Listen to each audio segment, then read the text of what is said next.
Joe Atwill. Welcome back to the Gnostic Media Podcast. What is this now, your fifth or sixth time or something on the show? Well, I'm hoping that this time we're going to be using the video for the new website, the one that's linked to the mind control seminars.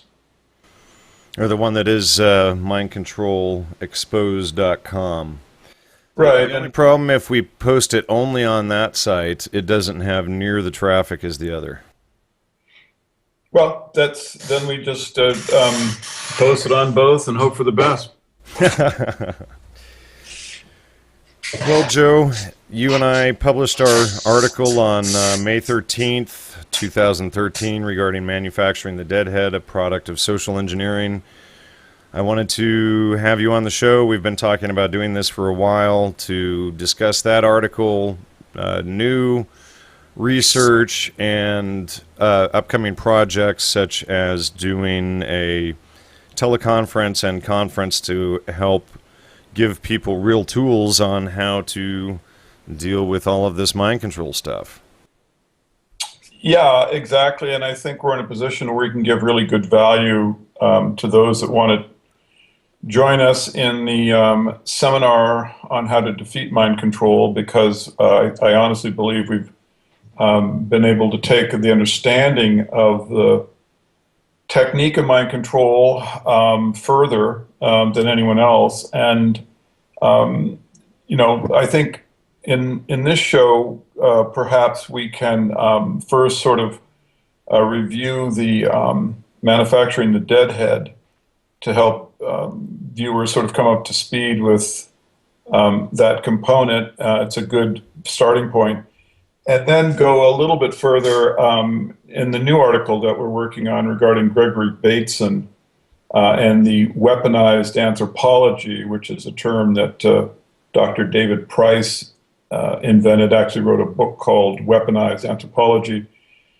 And just to kind of perhaps go a little further than the current point of our conversation, but just to give people an idea what's about to happen.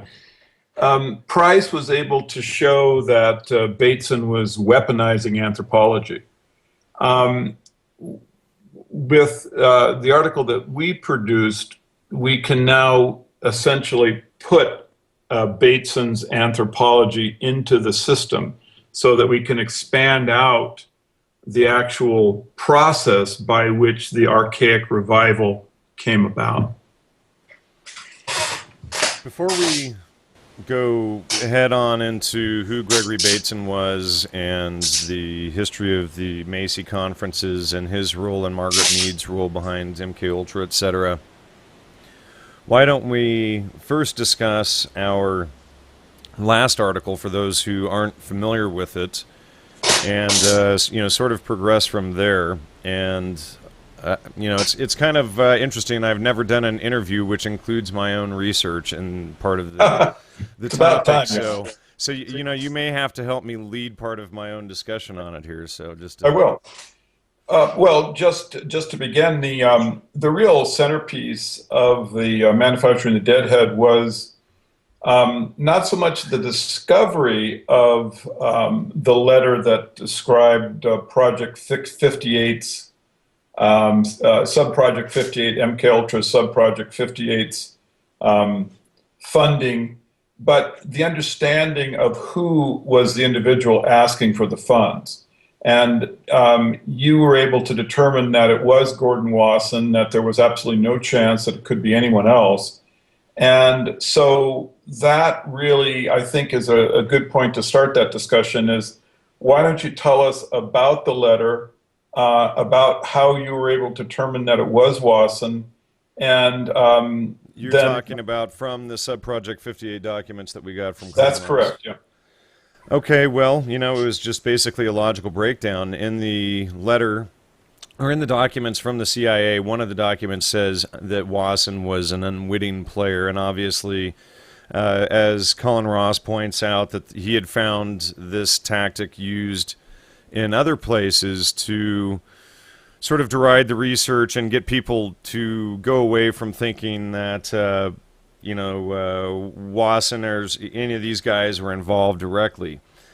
And so looking at the Subproject 58 documents, what we see there is that Wasson is having a conversation with somebody that's probably either Sidney Gottlieb and then and some other head doctor researcher at the CIA, and then who also appears to be Dr. Moore, who was the doctor who James Moore, who was the doctor who went down to Huautla de Jimenez with Wasson, and he was actually the one who they later vetted as the CIA agent, but it appears that the whole thing was a CIA operation. So if, when we look at these letters, Wasson was the only one at the time organizing trips to Oaxaca, Mexico to research these, mushrooms, etc. And he's talking about prior trips that he had already set up. Now, there's only one person who did that. Right, and let me just interrupt. That's exactly the point.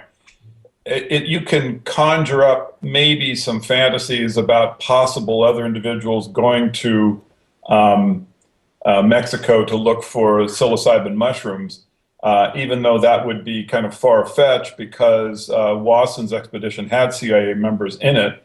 But the fact that this is identifying, I believe this would be the fourth trip into the mountains that they had taken, or fifth.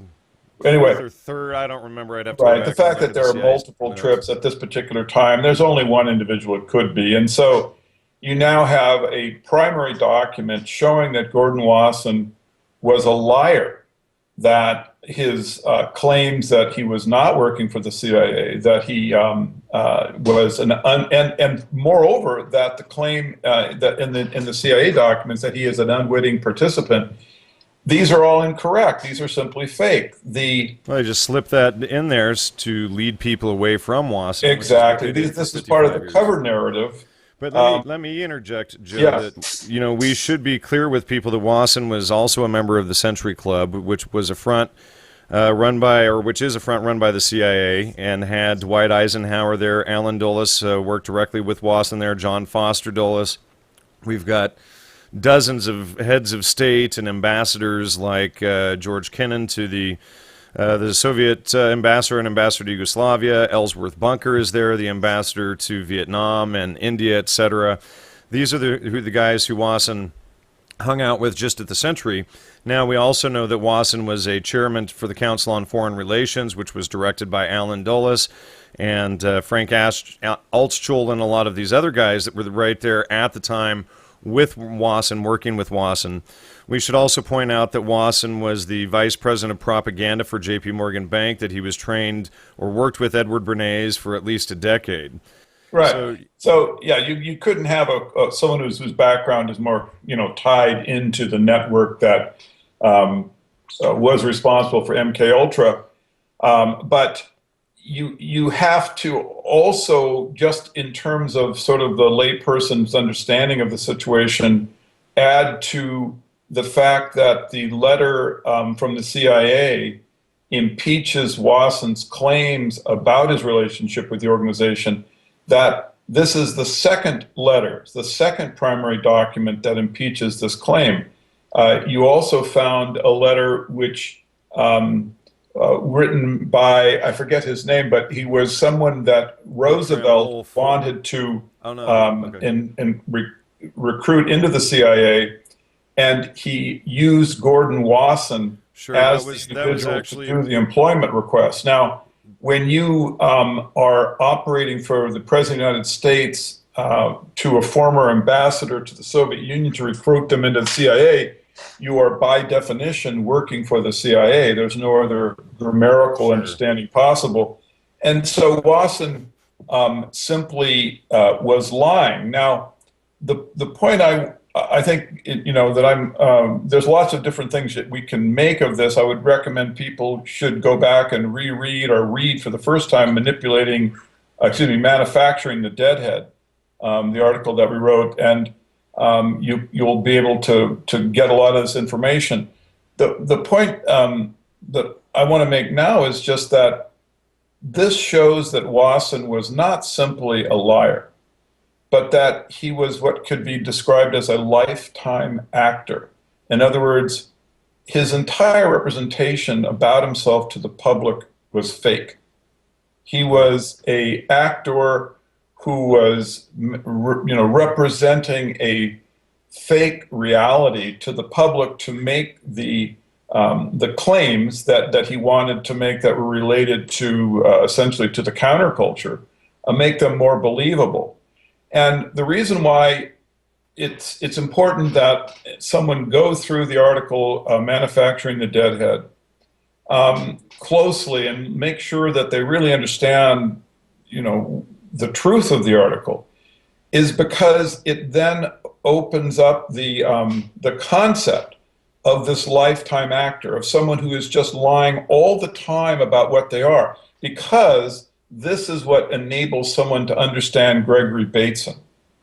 And Bateson was the individual who was essentially working before, I think, Wasson was involved in the project to develop the science of a counterculture, of what could be done by government to essentially bring about an archaic revival. So in terms of Gregory Bateson, I just want to reference. Let me just say, why don't you describe who Gregory Bateson is? And we should probably also mention who Gordon Wasson was. I did describe a little bit. Gordon Wasson was the so-called discoverer of magic mushrooms, and as I mentioned a bit ago, he was the vice president of public relations for J.P. Morgan Bank. Right. Yeah, that's right. Because we're making some assumptions here, and I also want to say that it's very important that people understand that the article that Life magazine created about Wasson's claimed adventures with the psilocybin mushroom was really the introduction for the public of the wonders of the psychedelic drug. I mean, it was on the cover of Life, the description of the article, and it was very positive and, sort of introduced the public to this magic world, this fantasy world that you could enter into that was so wonderful. And of course, later there would be claims about all kinds of psychic advancement that could be made if you would take these psychedelic drugs. Well,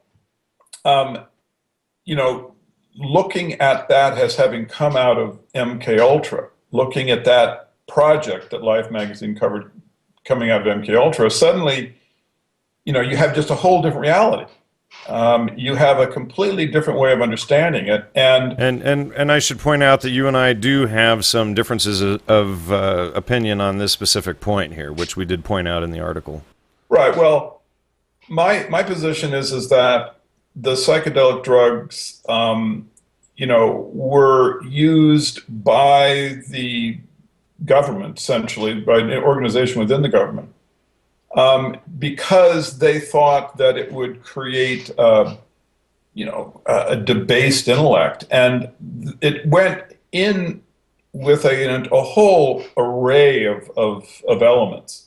It wasn't just the drug. There was obviously a whole array of elements that were, used to create the counterculture. And because of this, I think that you have to be very suspicious about the claims, the positive claims about psychedelic drugs. I mean, I just flatly recommend people do not take them under any circumstance. I don't think that anyone can really, at this point, trust, where they came from. And certainly we know that the people that wanted to destroy culture were simply using them for that purpose. So they can be used in a very negative way. Right. I know, and I don't want to, step on your position that there could be some very positive things. It's possible. I just say that it's like the steak knife issue. You can use it to stab someone or cut your meal with it.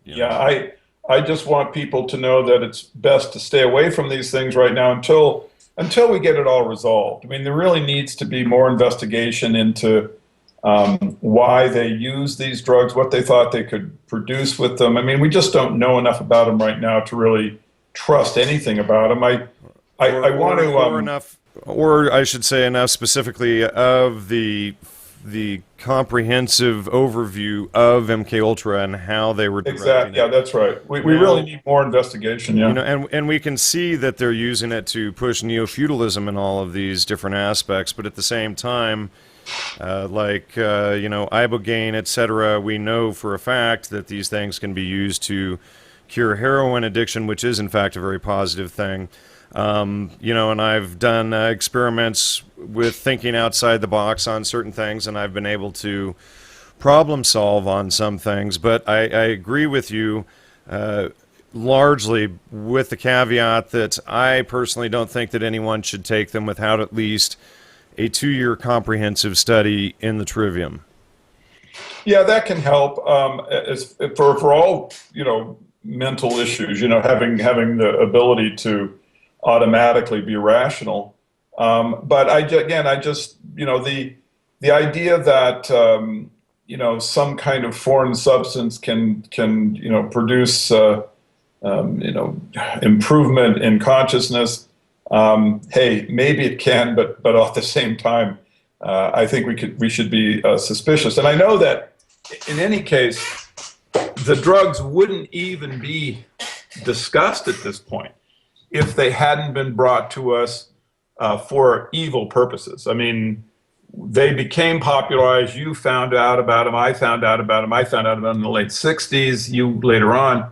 And all of that was coming from people that wanted to do damage to us. And let's get into that real quick. Why don't Sure. we get into Henry Luce and Life magazine and all of that good stuff? Well, I mean, the when I was talking about the different things that go into creation of a counterculture, you have to look. One of the things, of course, was the concept of the shaman, right? I mean, the witch doctor, this sort of psychedelic priest that came into vogue in the late 60s. And I can remember actually Jim Morrison, the son of Admiral Morrison, the person who oversaw the false flag episode in the Gulf of Tonkin.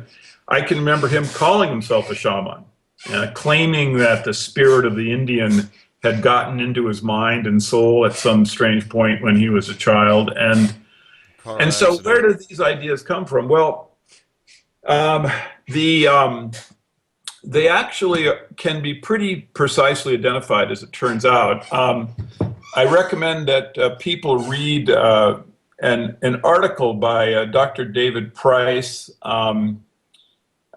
which is available on the internet. And Weaponizing Anthropology, or what was the name of that? Well, it was the article's name was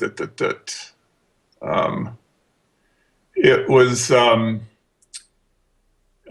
Gregory Bateson and the OSS, World War II and Bateson's Assessment of Applied Anthropology, and that's available on the internet. And I would also recommend his excellent book, Weaponizing Anthropology. This is by Dr. David Price. I'm going to reach out to David probably today and see if we can, discuss with him the research and maybe he would be a fantastic person to have on the mind control website. What would be great would be for the four of us, including Professor Jay Fikes, to join us in a conversation on that and weaponized anthropology. And let me interrupt. And I'd also like to have Colin Ross on, Dr. Colin Ross, because I think his understanding from a position of a psychiatrist that's been attempting to cure people that have been the victims of these mind control experiments, I think he would really be an interesting foil to put into place with these anthropologists who have come to the understanding that there is this, fundamental problem within the field. And getting back to Price's article, I mean, Price simply points out that anthropology was basically developed by the government for the understanding of how to control populations. It was always a weapon. It was essentially, the field, version of the atomic bomb. I mean, it was just done to have political control. And So Price points out that half of the professional anthropologists were working in war-related government capacity during World War II. And he also says another quarter worked on a part-time basis. So, I mean, this is just,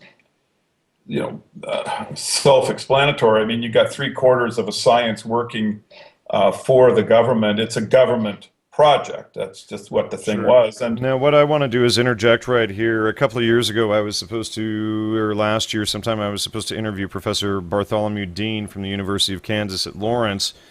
He is the author of the book, The Urarina Society.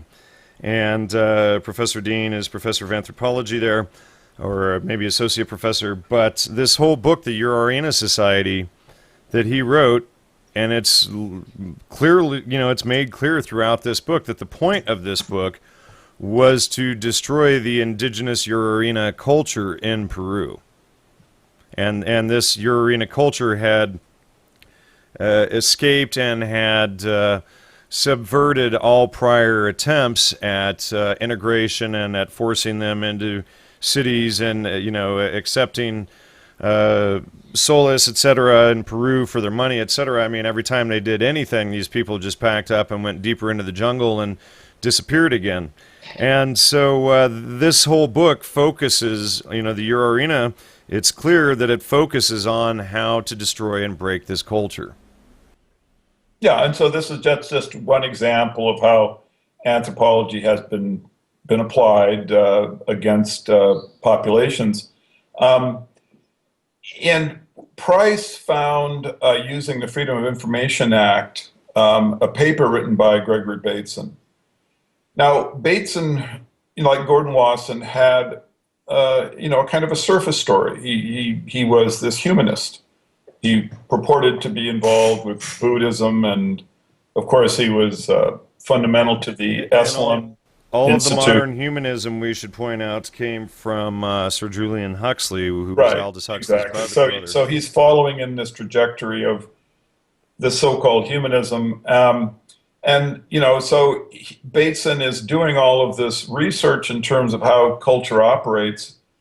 And publicly, he takes the claim that he's worried that this might, be something that government could use against civilian populations. But Price found, using the FOIA, the Freedom of Information Act, that Bateson had absolutely no concern whatsoever with weaponizing anthropology. In fact, he developed the system during World War II and wrote a paper, which in his article Price quotes from and gives, essentially the whole text, of how the United States and Britain could use anthropology to set up a more effective slave state in South Asia. He talks about how to improve and uses very specific language. There's no equivocating. He talks about how to improve the colonial systems. He talks about the native population as an inferior population that essentially has no rights at all. So the idea that Bateson presented to the public of being so concerned with humanity is just out the window. You can just read the letter. Any person can read the letter that Price has quotes from, and you can see that Bateson essentially saw these individuals as inferior races, virtually as animals. Now, in it, there is also a quote which Price was not able to link to its significance going forward, but it's one of the most important quotes, really, in all of the literature that we have obtained through the Freedom of Information Act. And what it says is this: it says that the most significant experiment which has yet been conducted in the adjustment of relations between superior and inferior peoples is the Russian handling of their Asiatic tribes in Siberia.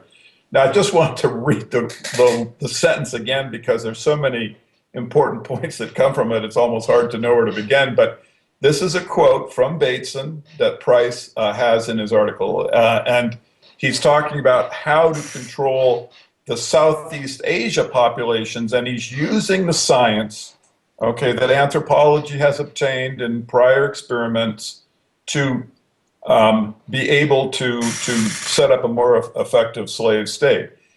So Bateson wrote, the most significant experiment which has yet been conducted in the adjustment of relations between superior and inferior peoples is the Russian handling of the Asiatic tribes in Siberia.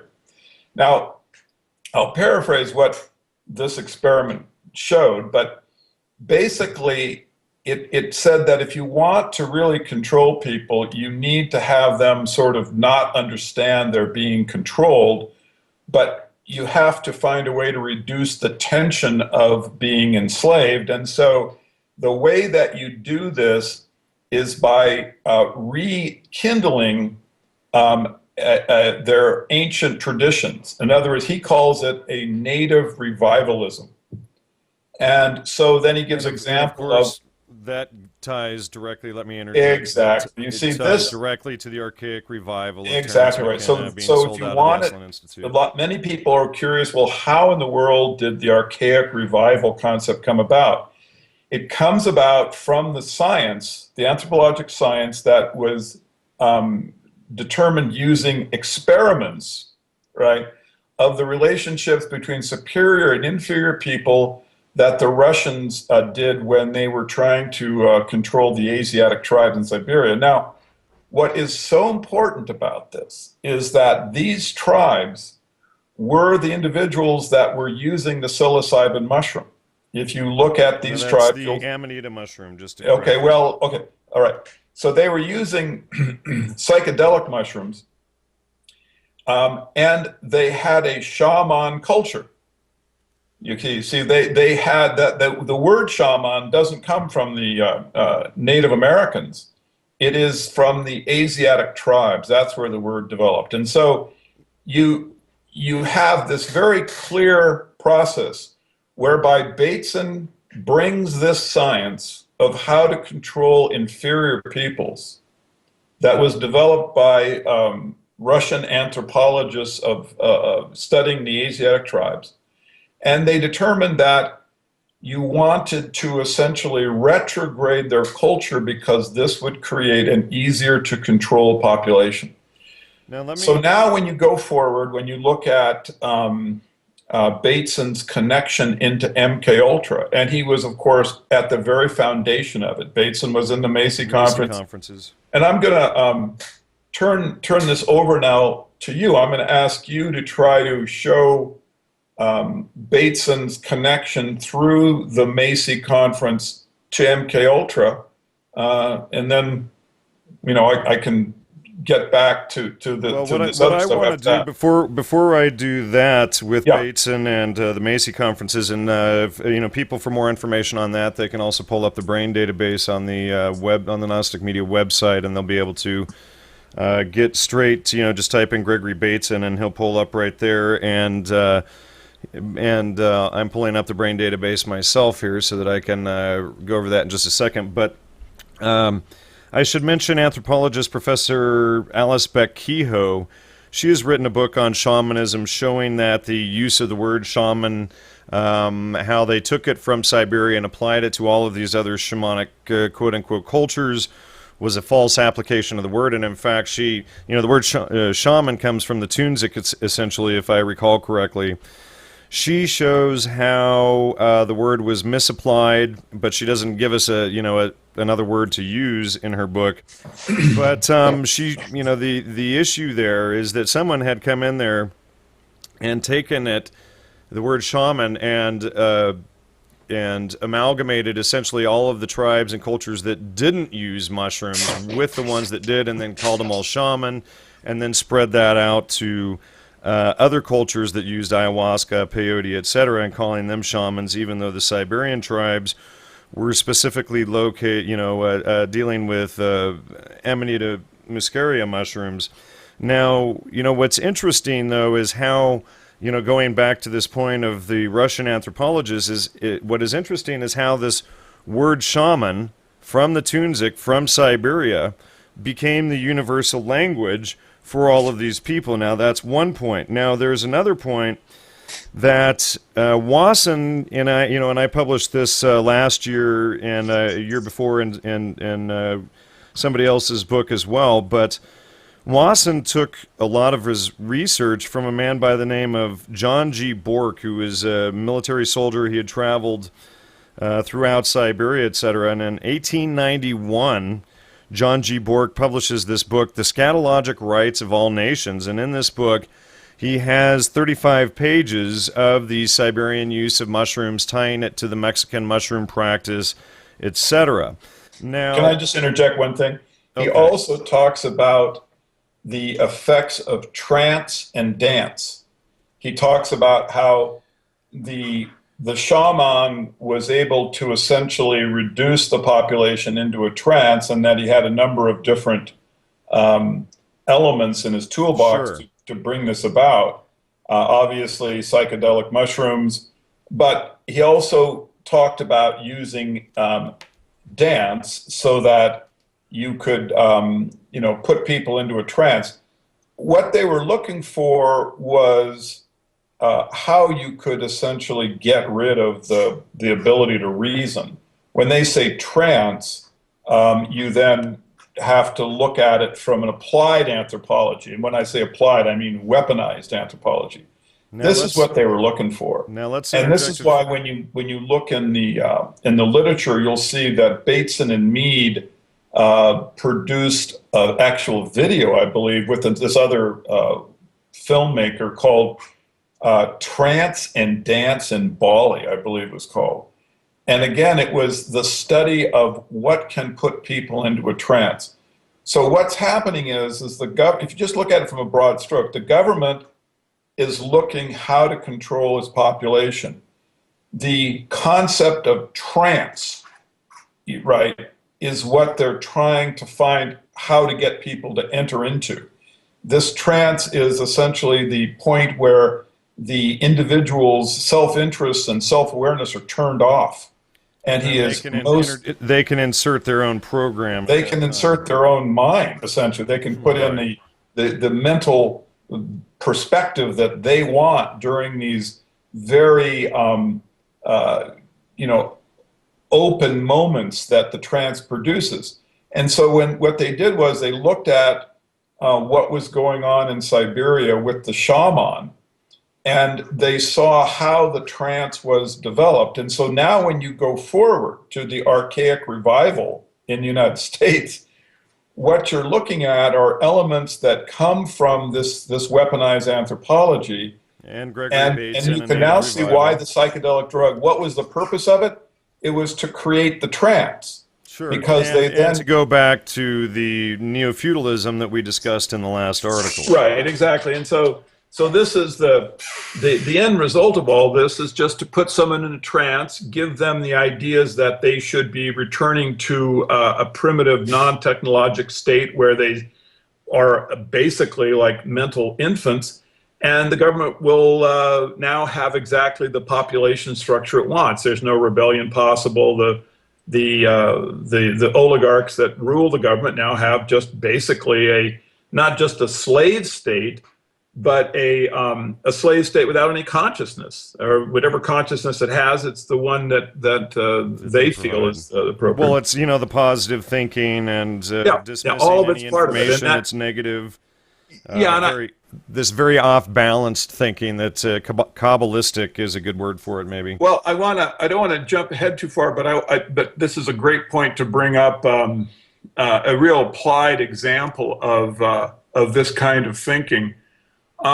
If you look at the book A Course in Miracles, which was the sort of the foundation of the New Age religion and this kind of thinking that you've done such a good job of exposing, and I think, as far as I know, you're probably the first one in the world to do it. But so Course in Miracles was written by William Thetford and Schumann. And these are both MK Ultra employees. They had been working on social control. I mean, it's just so obvious when you think about it.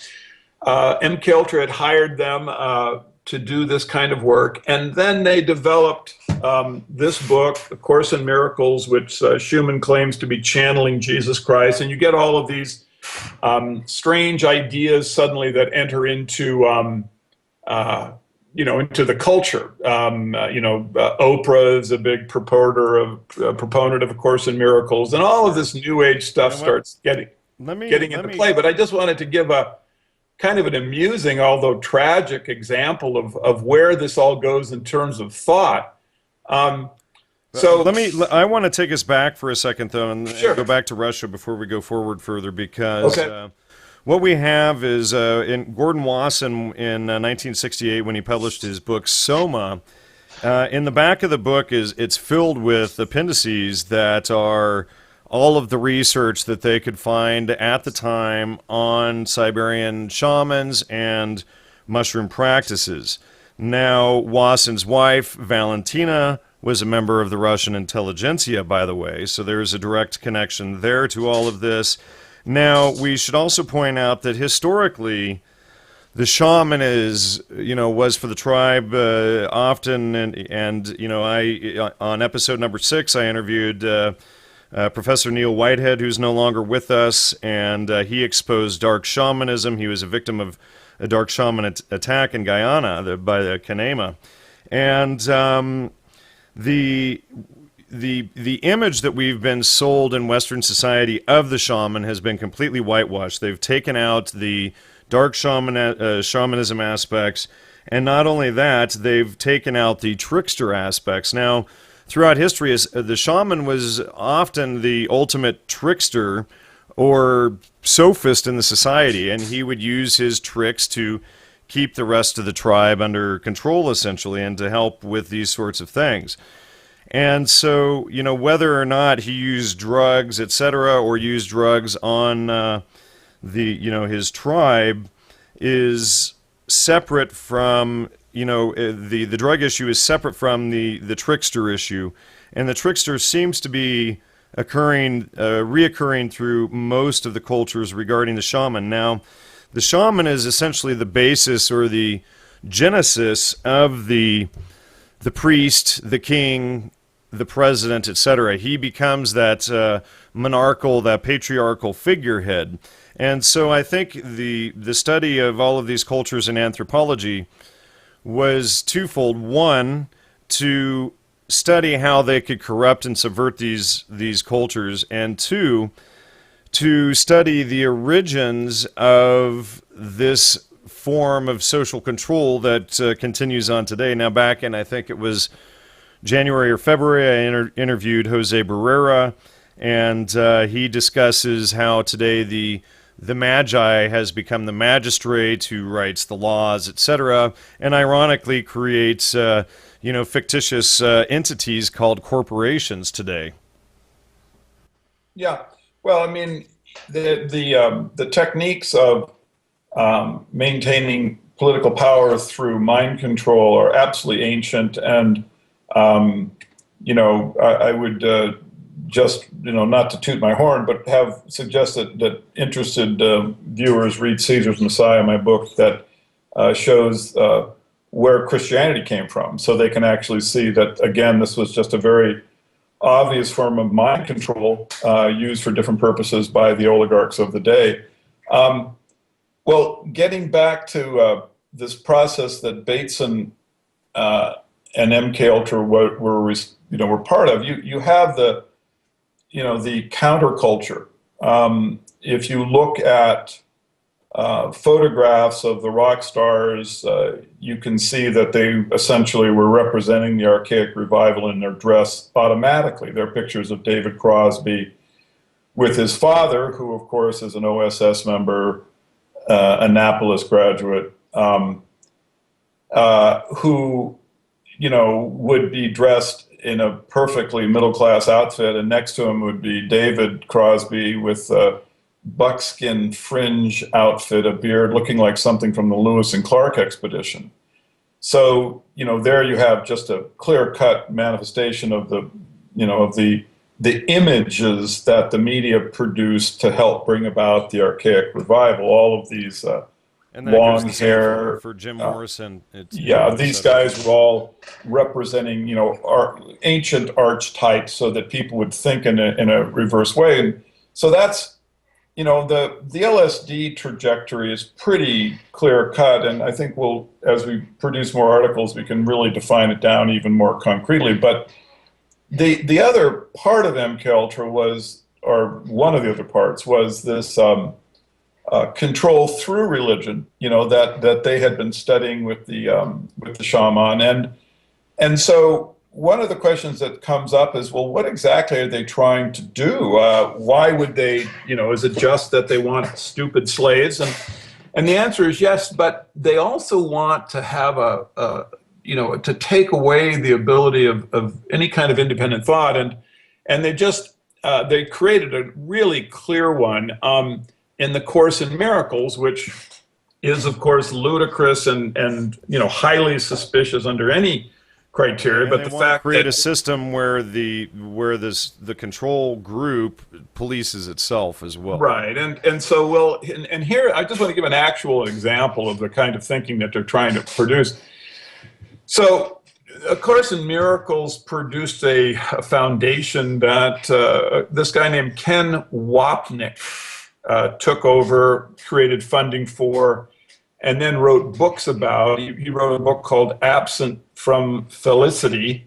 And in it, he gives a great example. So here's just the example of the way people can understand how the minds are worked.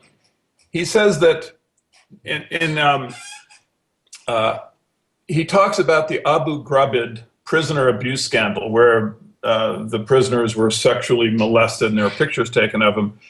And he wrote, let us then take a closer look at the Iraq prison scandal from the perspective A Course in Miracle gives us. We will be looking at the monstrous acts of other people, but the point is not to pass judgment on these people, but to use their example to illuminate ego dynamics common to all of us. I'm reminded of what Jesus once said to Helen, that's MKUltra employee Helen Schumann, before giving an account of the ego lapses she and Bill, that's MKUltra employee William Thetford, had fallen into on a particular day. There is nothing of special interest about the events described below except their typical nature. The monster revealed by the Iraq prison scandal is all too typical. But if we are willing to look at it calmly, we will put ourselves in a position to let it go through forgiveness. That's page 260. And we shouldn't forget the Stanford prison experiments that are exactly the same lines here. But anyway, so here's just chapter and verse of what they want. The foreign policy that the oligarchs have in mind is, of course, monstrous, it's genocidal, and it is not in the interest of the vast majority of citizens.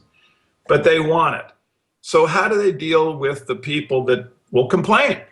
Well, here you have A Course in Miracle exposed for what it really is, right? Wapnick's statement here about... You just have to repeat all of these different sayings every day for 365 days a year so that you become one with your neighbor and brother, supposedly.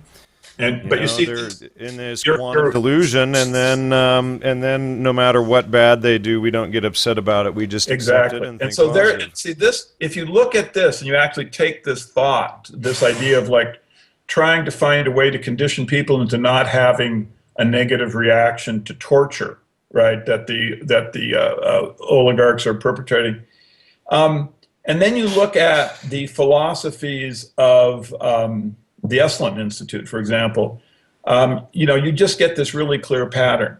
It's all designed to take away from the individual who is a victim of these philosophies the capacity to rebel. It's just the old neo-feudalism concept of you just tell them that they're happy, you tell them that it's going to be all right, and you tell them to shut up. Yeah, and Michael Murphy and the Esalen Institute would essentially be the best parasite that's ever been created against the whole of society.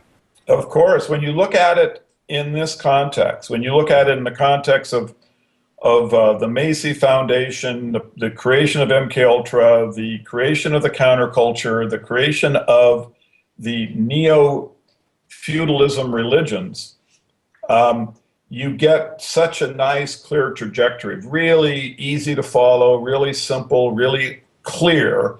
And then when you come to Ken Wapnick's claims, you can just see what is in back of them. When you look at the Esalen Institute and the neo-humanism that they're developing, which ends up with the inability to make moral judgments. And bear in mind, I mean, you know, you can't make a moral judgment about torture of these prisoners. How are you going to make a moral judgment if the government has your children and are torturing them? Or You know, see, your I mean, next it's door just, neighbor, like what was that? or famous, your neighbor, or that right. famous quote from Pastor Niemoller about the first they came for the. Exactly. Yeah. So that's right. There it is. So anyway, that's so. Getting back to my question. Sorry to be long-winded here. How does the Macy Conference help bring about MK Ultra? Because this is important for understanding Bateson's role. Well, you know, apparently, and that's funny that you did finally get back to that because I was trying to bring that up again. All right, so Gregory Bateson, goodness, my mic sounds a little bit loud there, but Gregory Bateson, he was apparently dosed by Harold Abramson. Harold Abramson was also at the Macy Conference as a part of MK Ultra and MK Naomi. And Harold Abramson worked directly with Dr. Sidney Gottlieb, who's, of course, famous for his role in MK Ultra. He's also tied directly to George Hunter White, who is another famous MK Ultra player. White was heavily tied to Project Midnight Climax that we discussed in the article up in the Bay Area, them dosing, in whorehouses, etc., these unwitting people. Now, Bateson is also directly tied, and he spent quite a lot of time at the Esalen Institute. He also works with the Lindisfarne Association, who developed the Gaia hypothesis. James Lovelock is there. Joan Halifax is there. Gary Schneider up at UC Davis, who's the professor of English up there. And still, Gary Schneider is actually the one who came up with or helped Leary, Alan Watts, Allen Ginsberg, etc., decide how they were going to apply the tune in, turn on, drop out theme. At the Lindisfarne, like guys like Maurice Strong are there. Maurice Strong is tied to Adnan Khashoggi, Edmund Rothschild, and UN, World Bank. It goes on from there. Maurice Strong was involved in a scandal that was investigated by I think the Reese Committee, etc., years ago that Wasson had actually helped to cover up. And so going back to Bateson here, now Bateson is one of the head pioneers of cybernetics, which is cybernetics is basically using government for control, and he's a large cybernetics becomes a large influence on later Terence McKenna, who sells half of this New Age agenda for these guys. Let me just pull up McKenna again. Let me just check his connections. Cybernetics was also developed by Norbert Wiener, and then I.A. Richards pops up again. I.A. Richards is the guy who developed the 850-word dumbed-down English language that they've been trying to impose on everyone for the last 60, 70 years. And cybernetics was also something that impacted Professor Ted Kaczynski, the infamous Unabomber, who tried to stop these guys when he figured out what was going on. And then Gregory Bateson was also a direct influence on Ken Kesey. And he's got the free clinic there. And as you pointed out earlier, he is associated with the Native Revival, which McKenna later repackages as the Archaic Revival, which is also the New Age. Right. Let me just can I just interject one thing? A really direct point is that Bateson then worked at the Veterans Administration Hospital in Palo Alto, where he did research. And that is here, and then at and Dr. Leo Hollister, MK Ultra employee, was using patients at the hospital for his Right. LSD And this is experiments at this time, and this was is working with Bateson. So Bateson is connected here in just so many ways into right. MK Now get Ultra. this, get this. So Bateson is there at the Veterans Administration Hospital. Allen Ginsberg is there, as is Richard Price, who co-founded the Esalen Institute with Michael Murphy and And of Aldous course, Huxley. Ken Kesey is there. And Ken Kesey is there. Right. And then, just paraphrase about Kesey, I mean, bear in mind that One Flew Over the Cuckoo's Nest is a blueprint for the archaic revival, Now, right? didn't Where at the Dr. end, Leo you Holster? have, the American Indian killing or essentially euthanating the individual who's had the lobotomy and escaping to return to his culture, to get away from the insanity of the modern world and escape into a healthy archaic Sure. revival. Now, So didn't Dr. Leo Hollister dose Ken Kesey there at the that's Veterans correct. Hospital? This is right. This is Right. exactly right. So now you can see that There's one better step here, though. Let me give this one, Joe. yeah. So guess who Ken Kesey was also related with? Apparently, he was related with or influenced by William Sargent somehow, who wrote the infamous book Battle for the Mind that became the Fourth World Wilderness Agenda. Yeah. Well, it's just a lovely little knot of social connections that there is no circumstantial theory that can explain all of the facts. What you have, of course, is conspiracy. That's really the only possible way so You're a many. conspiracy theorists. You just went off the deep end. All Right, all I of know. these It's just, facts well, confuse you. I need to read Wapnick's book more closely so that I can learn how to forgive people. But Course in when Miracles. you see that, then Hollister is the one who doses Kesey. All right. So now Kesey, he decides to paint a bus, colorful patterns, and then drive across the United States and hand out LSD, right, to all these people. Now, well, how do you explain this behavior, right? As I mentioned to you in our conversation earlier, if this was really just sort of a normal reaction to taking LSD, you'd see people doing this throughout the last 50 years. Well, and get this: all of these people that surround Dr. Leo Hollister and Ken Kesey, etc. I mean, and the Veterans Hospital. We have several key players that become the big preachers of psychedelics associated with that tight group. We've got Allen Ginsberg, James Fadiman, whose current wife, Dorothy Fadiman, was Ken Kesey's girlfriend. And then, of course, the Grateful Dead falls in right there. Right. Robert Hunter, the Let me songwriter point for that the out. Grateful Robert Dead. Hunter. Right. Now, Robert Hunter. That's what I just said, Robert Hunter. Yeah. And then Timothy Leary is right there, too, though. So we have almost all of the core preachers, the original preachers right there. Yeah, that's right.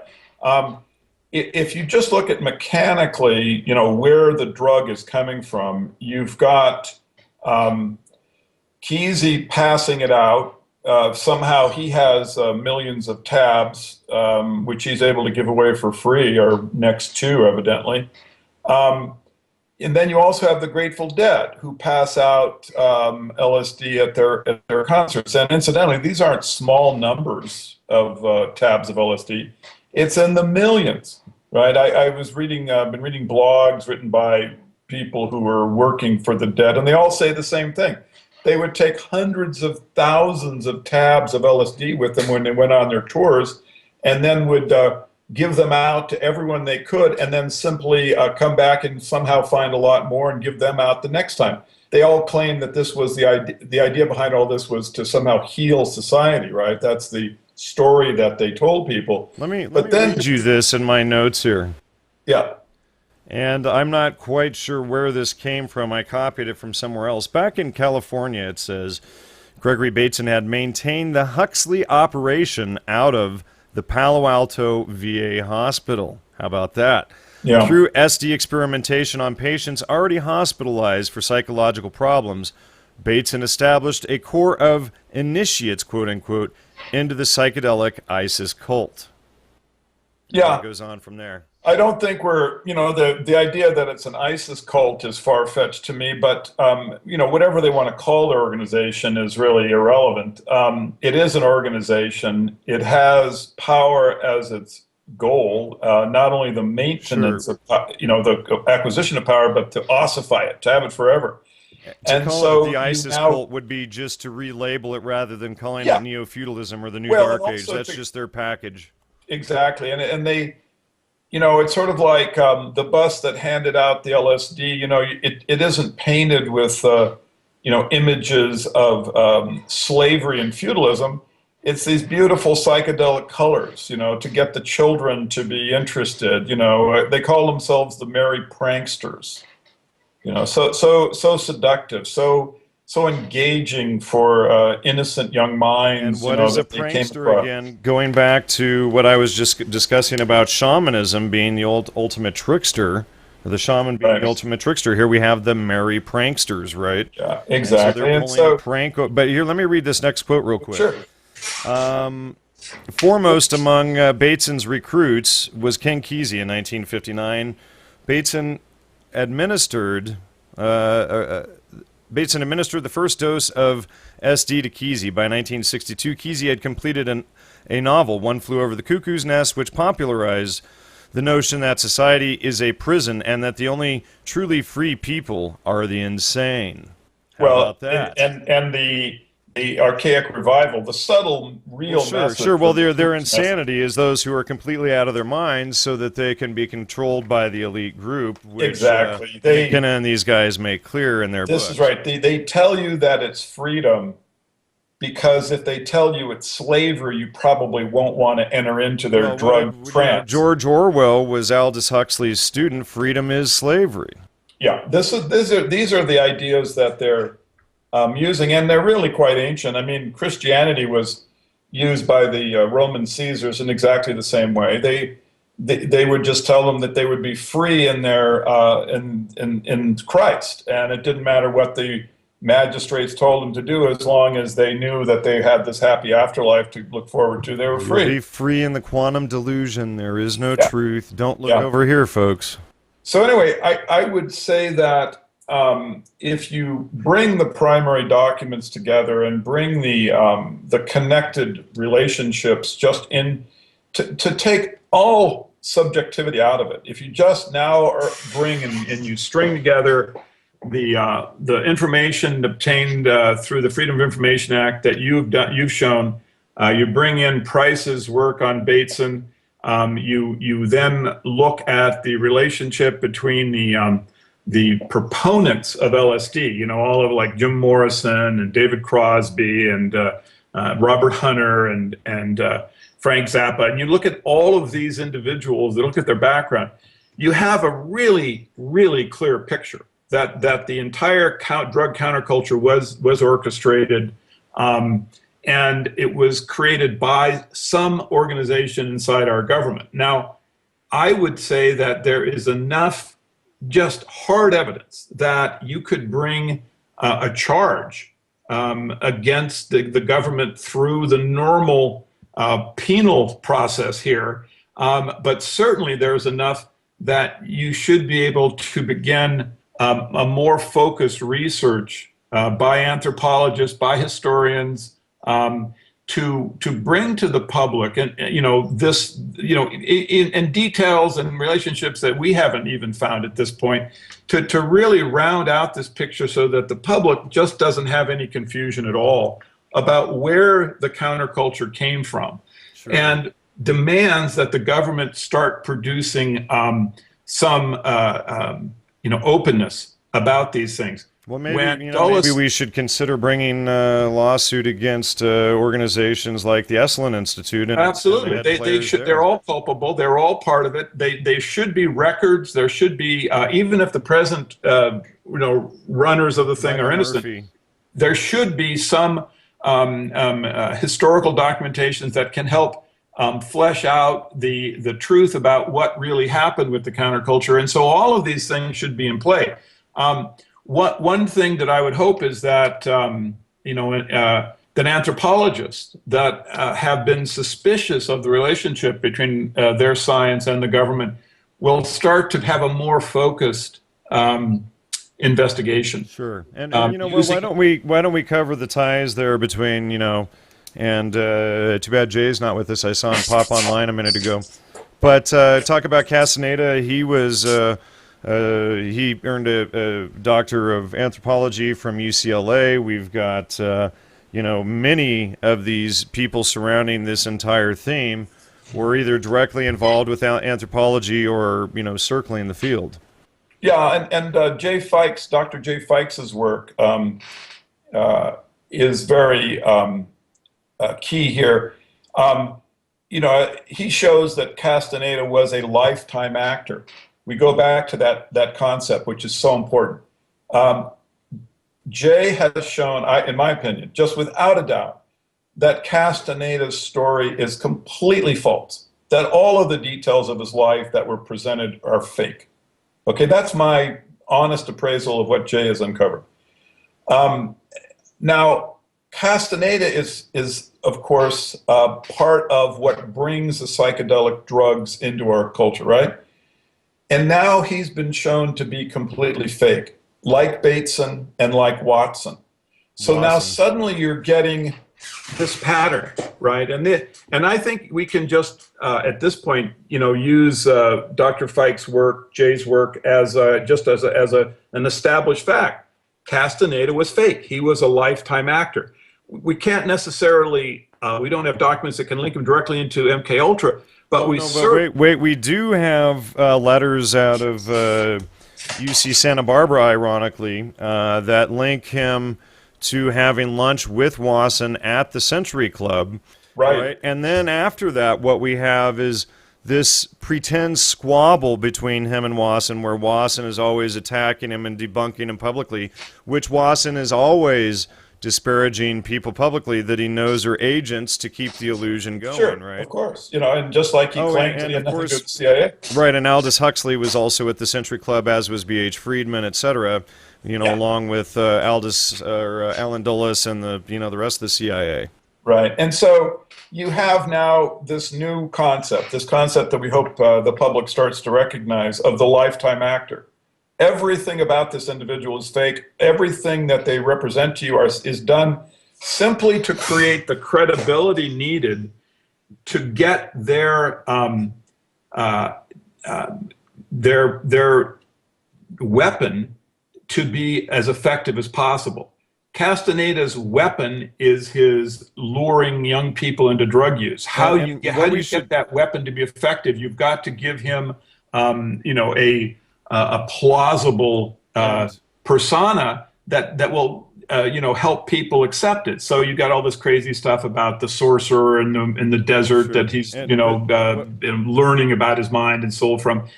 And this is basically just, a weapon to get people to, take the drug, go into the trance so they can become serfs. And it's important for people to realize that just because Castaneda plagiarized, as Jay has shown, huge chunks of work from other scholars and things that may in fact have been valid or true. And then, what these guys usually do is they'll take 70% truth, which Fikes has shown that in Castaneda's case was plagiarized, and then shroud it in 30% garbage, and then package with that new package, sell it back out to the public. Right. So this is apparently exactly what Castaneda has done. Now, it doesn't mean that every single word in his work is false. It means that the entire agenda behind it is directed specifically for attacking generally your middle class, young adults, essentially, and get them caught into the new age psychedelia and the way that they have sold it.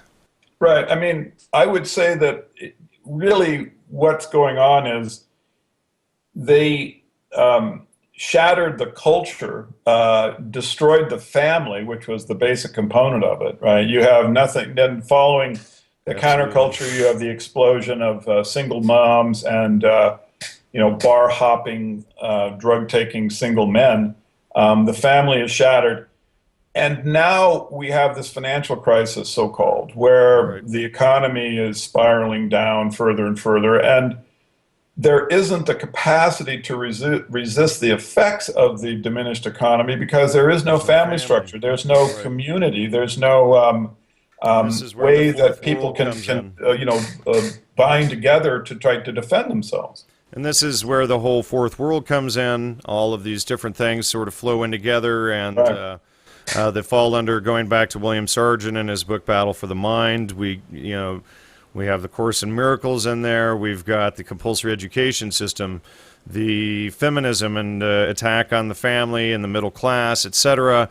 And one thing that I noticed is, an extreme promotion of selfishness in women in this culture, and very superficial things, starting with the Barbies. You go into any, Target or Walmart or whatever, and you walk past the toy section, and it's all this bright pink, superficial, kind of slutty dress Barbie dolls, etc. And so they're selling this, this idea and package on, and getting women to, think that it was all the men's fault, that there was never any historical partnership in the family structure, etc. And then to just go off into this completely selfish lifestyle without the family, without the, the support and the networking, and then it's all just about their, their career, or them being like what the men always did historically, which of course breaks down the society. Then when they crash the economy, there's no family for anyone to go back to. And of course, it's going to keep people from protesting, etc., if they're all, or many of them are on welfare. They're so people are so confused now about what is damaging them that they don't really have any way to really resist. The first step is so painful because people have to recognize that what is their worst enemy is their own mind. That I know people who are engaged in New Age Christianity, New Age religion philosophies. They think that good things will happen to them if they just imagine them, And how can someone like that make the transition to look at the clear evidence of the government's production of the counterculture, which their religion is part of? It's just so painful because they have to take that step of recognizing that they have been fooled, which is hard to admit, and that their own thinking process is damaging. Ladies now, and that's gentlemen, just a really tough thing for people to do. Ladies and gentlemen, we've all been fooled, and the best thing to do is just to recognize it and laugh it off, and don't let it happen again. If you sit there and you deny it, and you're in all of this cognitive dissonance over the issues, then you only fall prey to it again. You have to be willing to accept it and then just laugh it off, and then that way you're prepared to not let it happen again. Right, and to once again underline the trivium, and I know that it's a word a lot of people don't know. Just don't worry about the word trivium. Trivium is just a description of the pedagogy that used the proper application of grammar to produce a better logic, a better reason. And that's really what you want to get to, is just try to retrain yourself so that instead of believing these facts and then having your mind go forward with this fact as its premise, try to ask, well, is this really true? Who is this individual? What is he really saying? Where are all these things happening? Just try to go back to a more basic connection to your senses, and then to try to work your logic from them, and of course be aware of the logical fallacies to see if you're falling victim to any of them. And then you can see things, for example, like Sergeant Pepper, as destructive, as part of the way that a young generation was led into a destructive behavior. When they sing "Nothing is real," strawberry fields forever. Nothing to get hung about. Right. Let's be Lucy in the positive, sky with folks. diamonds, and all of these lovely colors, this magic world that you get to engage in, the magic kingdom that the merry pranksters were selling. This is just to seduce you into your own destruction. And look, John Lennon woke up and he started telling the truth. Let's whack him quickly. That was suspicious, wasn't it? So anyway, you and I have talked a lot about that, yeah, you could go into that, but anyway, so this is couple things now. Jan and I will be putting out another paper relatively soon. Don't hold us to a date, but we'll be getting something out on the Bateson, his role in all of this, and we'll be trying to solicit people to attend at a very nominal fee a internet teleconference that we're going to be putting on, where we're going to try to define the social mind control very specifically and give real examples of how it destroys, and also show exactly how to get outside of it and how to prevent it and how to defend yourself against it. And by the way, I think our original date that we were trying to accomplish for getting a conference type of thing going was for this weekend. So folks, we haven't accomplished that, so don't try and show up anywhere. Right. Or it's still a work in progress, but we'll get there quickly. And those who have watched this video and find these ideas interesting, please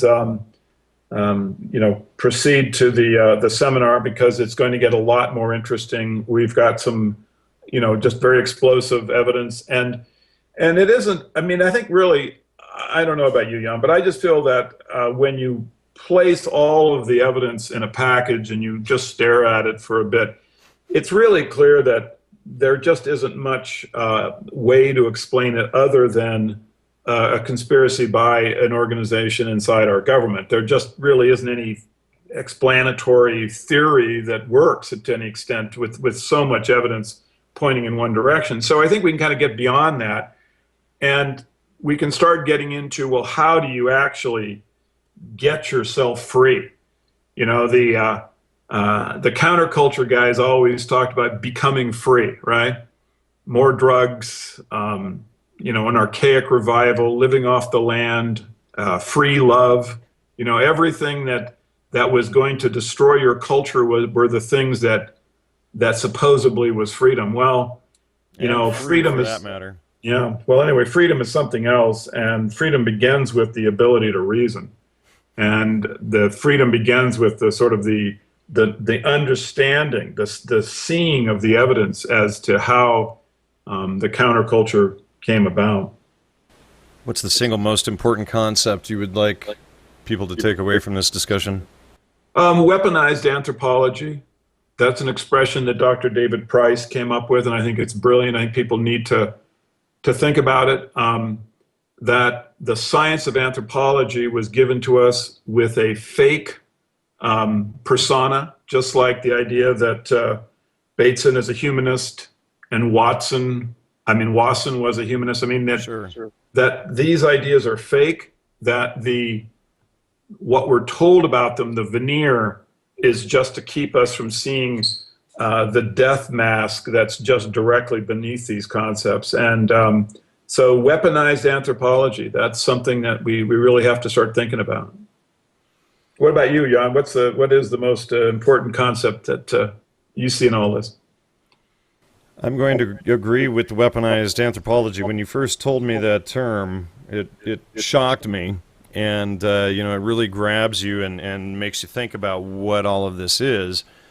And I've often been looking at the issue in history of anthropology, and having read it, especially when I read Professor Bart Dean's book on the Your Arena Society, that just was what really made me begin to question anthropology and how it could be used to study all of these cultures, to subvert them, to force them into the cities and everything else. So, we need to look at how, from there we need to look at how they've applied this whitewashed neo-shamanism to accomplish these goals with the middle-class Western kids. Right. Right. Well, it's a very timely subject, eh? I mean, the culture is certainly in crisis. And the CIA and NSA are embroiled in all kinds of national security issues right now. So I mean, now is the time to get this information out. Exactly, because Because people can't yell conspiracy theory because now it's on the news every day. right. I mean, it's not a conspiracy that that the government now is essentially looking at all the information, all the communication that's taking place electronically, and so that point of information needs to be looked at and understood in the context of what is government.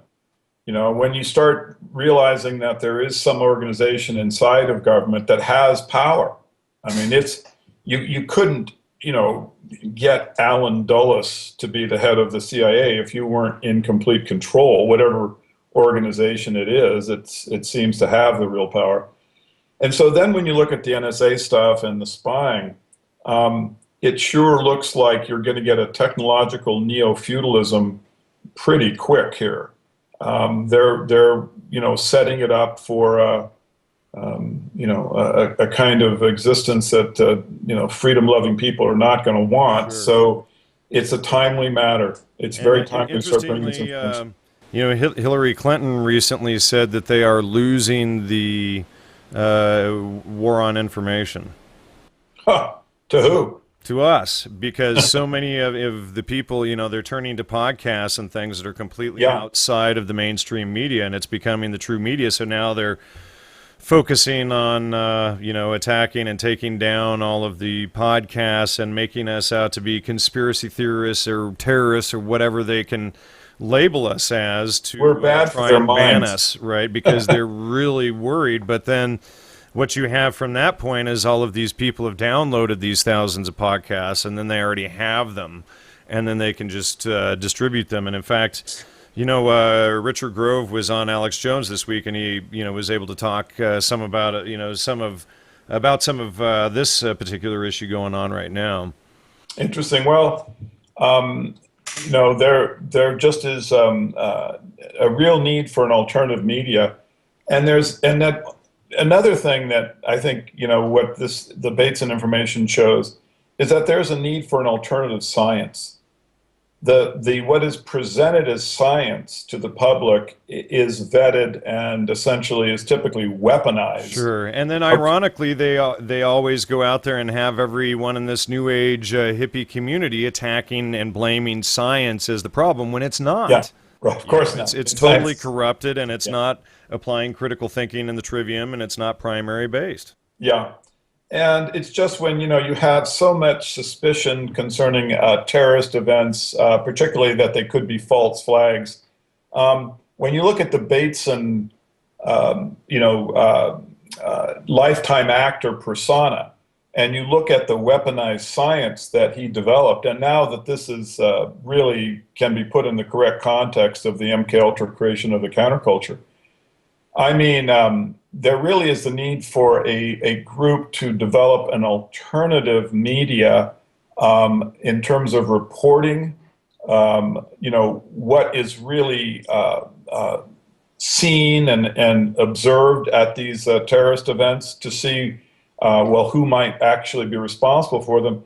And then beyond that, when the government brings in science to try to justify, suspicious claims, that there'll be an alternative group that can give another position to it if in fact the science justifies it. And an example of how this might work would be what's called Architects and Engineers for 9/11 Truth, where they produce an alternative science. Now, people can say, well, conspiracy theorists, okay, fine, but if you believe in democracy, if you believe in freedom of ideas, you should be promoting these ideas just to try to, for nothing else, to give the government the best possible claims to the truth, because they've been vetted by organizations that are not just puppets.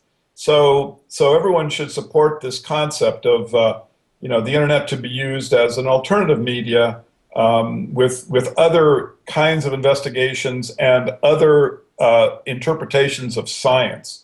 Because after seeing that weaponized anthropology was a science that was used by the government as part of its creation of the destructive counterculture, we just can't trust science, so-called, in the hands of our government any longer. We've got to have it be brought out back to the people. Well said. Do you want to give out your website or any contact? Well, I just, go to CaesarsMessiah.com. It's a book on the origins of Christianity. It gives another interpretation of the Gospels. But look to the future of the mind control seminars. I think that we're going to bring information that will really be interesting. Jan and I are just so much fun to hang out with. And we are actually, and useful, So anyway, that's all I got to say. Jan, just Joe and I thanks are so really much for having me on the show. You and I are really amusing for hanging out with each other, anyway. I think so. Well, I sure enjoy it. And Jay likes to hang out with us. Yeah, well, there's at least a few people. So, but I think that we'll try to bring in, some classical scientists into our into the production, and people will get a lot of information from it. So just look forward to when we have it. It'll be how will they people that want to go to the seminar, how would they learn about doing that? Well, we'll post it on Gnostic Media as well as on mindcontrolexposed.com. Yeah, and I'll put it on the Caesar's Messiah website as well. Sounds good, and we'll start getting something together for the actual conference and everything. And Gnostic Media has a brand new website up this week, so then we can get the proper connections and everything to the new mindcontrolexposed.com website, and then people will be able to find that one easily. Yeah, and one thing is the people that come, they'll be the first ones to get the latest paper. I think we'll try to save that as something that they'll be able to enjoy. Everyone should go to Manufacturing the Deadhead, which is on the Gnostic Media site. There's a lot of, I think, really useful information in that paper, and that gives you a good platform to go further as we bring out more information. All right, Joe, that's a wrap. Okay, Jan. Talk to you soon. All right. Bye-bye. Bye-bye.